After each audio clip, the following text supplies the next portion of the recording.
I love that moment at the end of the year when I get to flip through my full bullet journal. I've been bullet journaling for 7 years now, and it always feels very rewarding.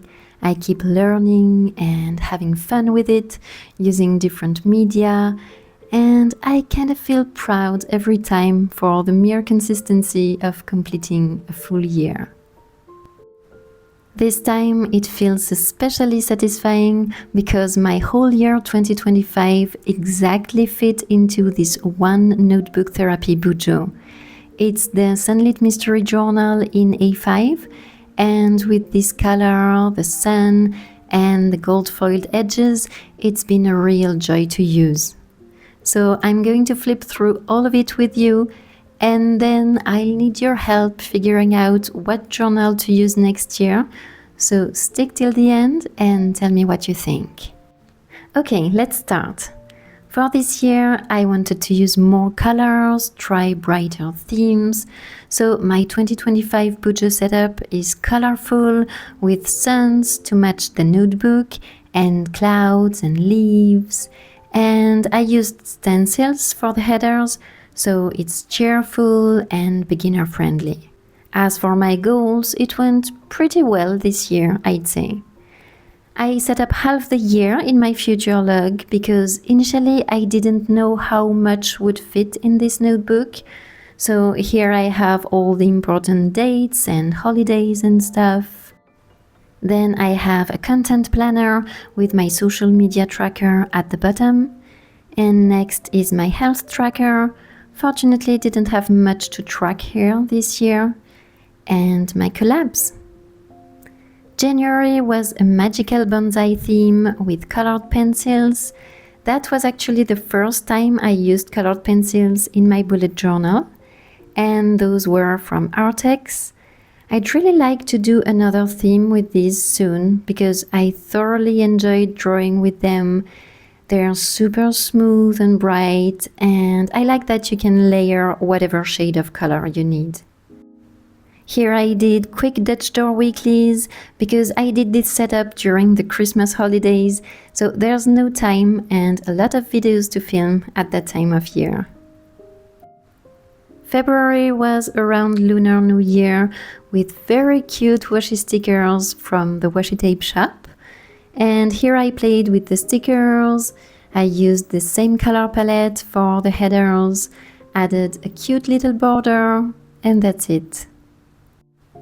At that time, I used to have a social media tracker on this spread and a focus section as well as the books I was reading this month, but I got rid of all of that in March. I had also been meal planning for a year, and I felt like I had built the habit enough to do it more naturally, so I also dropped that spread. And this month I did full spreads weeklies with different layouts, and a few people actually thought I had drawn these myself. So if it's not the best review for seamless stickers, I don't know what is. Next, March. Time of changes. I went with a very easy pattern full of spring doodles, no outlines, bouncy calligraphy and cute corners, just brush pens. I didn't use anything else, so it was budget friendly, and it turned out to be the most viewed theme of the year. I started keeping a log of one line a day, highlighting the weekends because they're the most fun, and it gives a reference for the days. It worked. I've been doing this page every month since then. Highly recommend. I also shrank my calendar on a single page and it worked out fine. And I did separate weeklies for the whole month. Moving on, in April I did a water lilies pond with acrylic markers for the first time. That's a very bright and joyful theme, and you seem to like it too. That was inspired by Zoe's Garden, and the markers are from Artex, by the way. I tried a different layout for my trackers and memories, And I remember I used the blue marker a lot and it still works.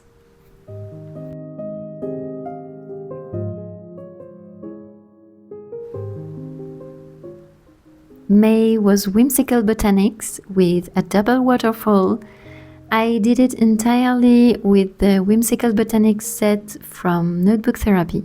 Just added tags with little butterflies, a touch of gold to remind the gold foil of the tapes and stickers, and I wrote with a shimmery purple ink from Ferris Wheel Press. And I really like this theme. I think it's one of my favorites of the whole year.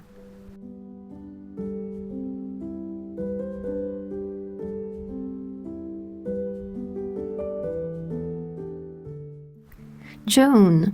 June was the first part of a summery trilogy around the sea. This first installment I called A House by the Sea.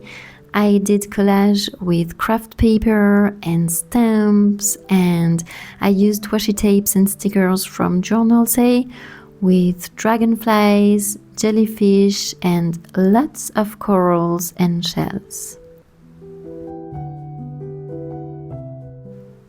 We've already reached the middle of the year, and I saw that the second semester would probably fit in this notebook, so I did the second half of the future log here.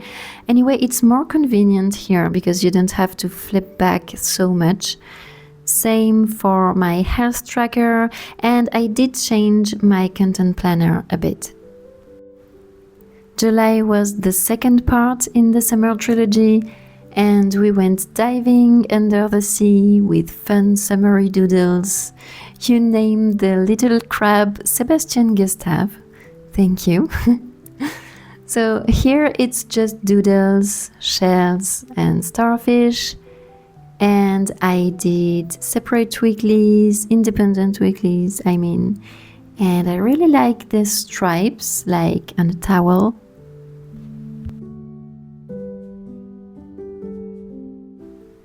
August was the third and last part of the summer themes with marine home decor, featuring Paolo the squid and other marine doodles.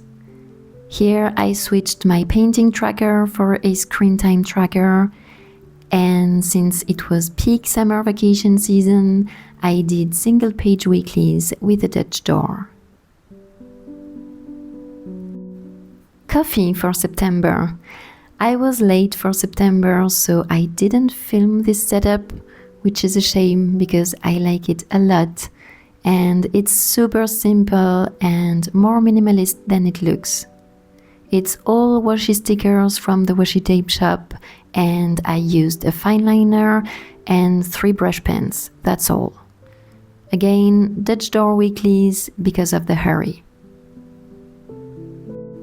For October, I did an enchanted autumn theme with stickers from the washi tape shop again, but here I played combining stickers to create full scenes.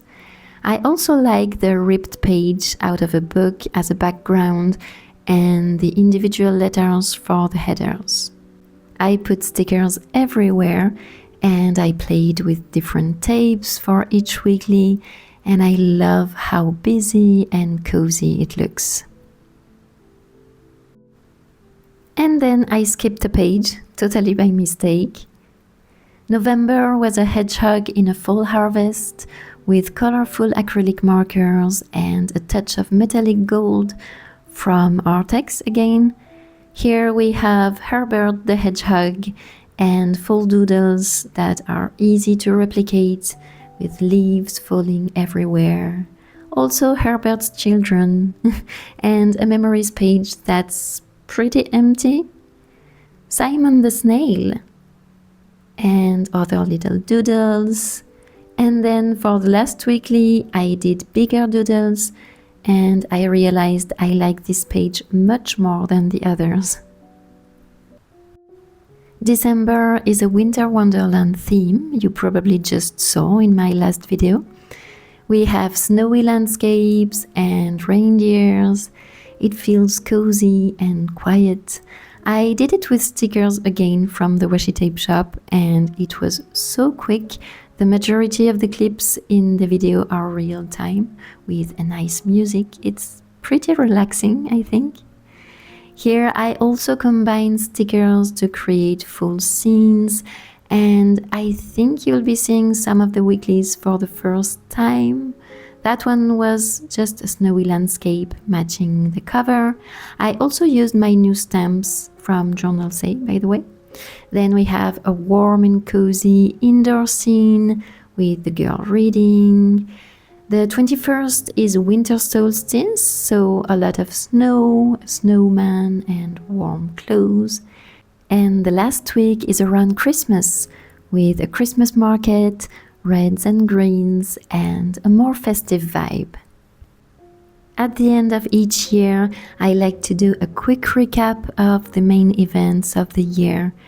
December is still empty because I'll wait for the month to be over to fill it in, but yeah, it feels very satisfying.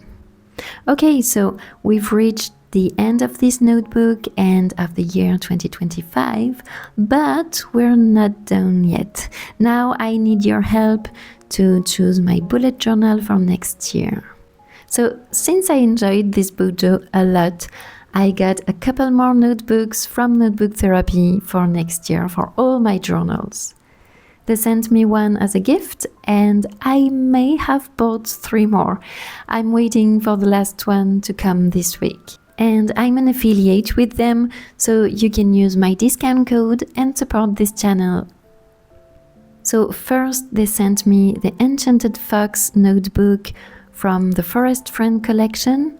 It's an A5 with a soft orange velvet cover, with a beautiful illustration on the front, on the spine, oh my god, the spine, and the back, and gilded edges. The end papers are super nice with a quote on the back and a cute little paper clip that matches the cover. As always, there are 176 white dotted pages, so it's the safest option because it's the same size as last year. I already know it fits a year and I don't need to change my layouts. Next, I bought the Wise Owl notebook in the same collection, so it has all the same features, but it's a nice dark green, it's super soft, and I don't know if it's the owl that makes me want to use it more as my next reading journal than a bullet journal. I don't know. Let me know what you think. But yeah, it also has gilded edges, green end papers, and a nice little owl as a paper clip. It's also an A5, so that's option 2.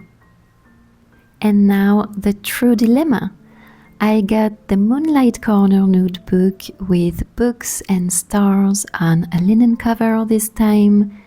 It also has a beautiful spine and gilded edges, but as you can see, it's not an A5, it's a travel notebook. So the pages are a light cream color. There are 144 pages, so I'm not sure I can fit a whole year in it. I really don't mind, but most of all, it's a big change in size.